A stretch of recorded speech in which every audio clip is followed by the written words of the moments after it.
में भगवान भिक्षुक जोगी का रूप धारण करते हैं। उसकी भक्ति से प्रभावित होकर भिक्षुक भगवान उसे वरदान देते हैं। साधु की इच्छा है कि भगवान उसके पुत्र के रूप में जन्म लें। भगवान वादा करते हैं कि बगदावतों के मारे जाने के 13वें दिन वे उसके पुत्र के रूप में जन्म लेंगे। अपनी वापसी के बाद भगवान शक्ति दुर्गा या भवानी से अनुरोध करते हैं, जो बगदावतों को नष्ट करने के कार्य को पूरा करने के लिए पृथ्वी पर जाने के लिए सहमत हो जाती हैं। वो एक जंगल में एक शिशु लड़की, जिसे बाद में जयंती के रूप में जाना जाता है, के रूप में प्रकट होती है, जहां उसे ग्वाल के राजा द्वारा खोजा जाता है, जो उसे गोद ले लेते हैं।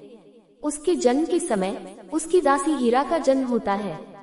जयंती असामान्य रूप से तेजी से बड़ी होती है और जल्द ही ब्राह्मणों को उसके लिए उपयुक्त वर खोजने के लिए भेजा जाता है।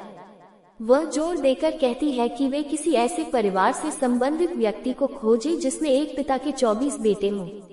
लंबी और निराशाजनक खोज के बाद ब्राह्मणों को बगदावत मिल गए। उन्होंने रानी का विवाह सवाई भोज से करने की व्यवस्था की, लेकिन क्योंकि वे पहले से ही विवाहित थे, बगदावत सुझाव देते हैं कि रानी का विवाह उनके धर्म भाई राणा से किया जाए।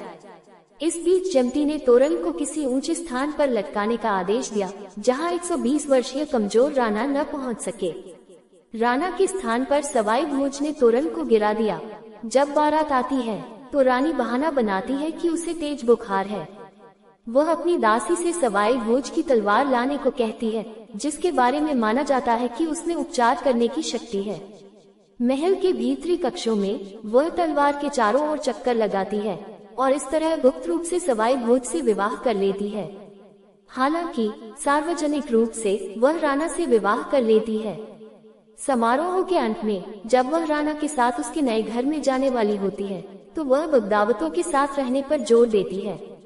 बगदावत उसे राणा के साथ जाने के लिए मना लेते हैं और वादा करते हैं कि वे उसे 6 महीने के बाद वापस लाएंगे।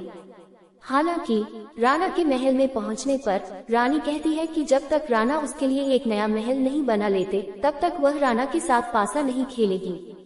बेशक महल के निर्माण में लंबा समय लगता है और 6 महीने जल्दी ही बीत जाते हैं। इस बीच बगदावत अपनी पत्नियों की सलाह के विरुद्ध भी रानी को लाने की तैयारी करते हैं।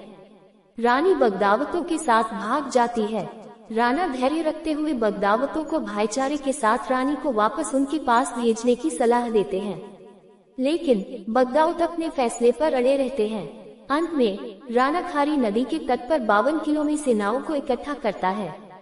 जयंती, जो अब अपना असली रूप धारण कर चुकी है, भवानी बगदावतों के साथ केवल इस शर्त पर जाने का वादा करती है कि वे राणा की सेना से एक एक करके लड़ें। वह ये भी मांग करती है कि भाई उसके सामने अपने सिर अर्पित करें। बगदावत स्वेच्छा से उसकी विचित्र मांगों को मान लेते हैं। एक भारत महान युद्ध लड़ा जाता है। युद्ध में कुछ भाई देवी के चक्र द्वारा उनके सिर अलग कर दिए जाने के बाद भी लड़ना जारी रखते हैं, लेकिन अंत में वे सभी मारे जाते हैं और राणा विजयी होता है। देवी अपना विराट रूप भयानक डरावना रूप धारण करती है।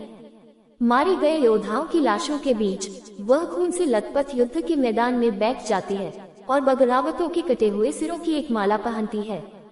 उनकी मृत्यु के बाद सवाई भोज की पत्नी साधु माता को छोड़कर बगदावतों की पत्नियां सती आत्मदाह कर लेती हैं। कथा का ये भाग युद्ध के मैदान के पास एक पहाड़ी पर साधु माता के कठोर तप से शुरू होता है। 11 दिनों के बाद जब राणा द्वारा उसके सम्मान और जीवन को खतरा होने वाला होता है, तो वह भगवान को पुकारती है, जिन्होंने उसके पुत्र के रूप में जन्म लेने का वादा किया है। देवनारायण, जो उस समय राजा बसाक के साथ पासा का खेल खेल रहे होते हैं, पानी की एक धारा पर चढ़ जाते हैं जो उस चट्टान को चीर देती है जिस पर साधु बैठे होते हैं। कमल के फूल में जल की उस धारा पर सवार होकर शिशु देवनारायण साधु माता की गोद में गिर जाता है।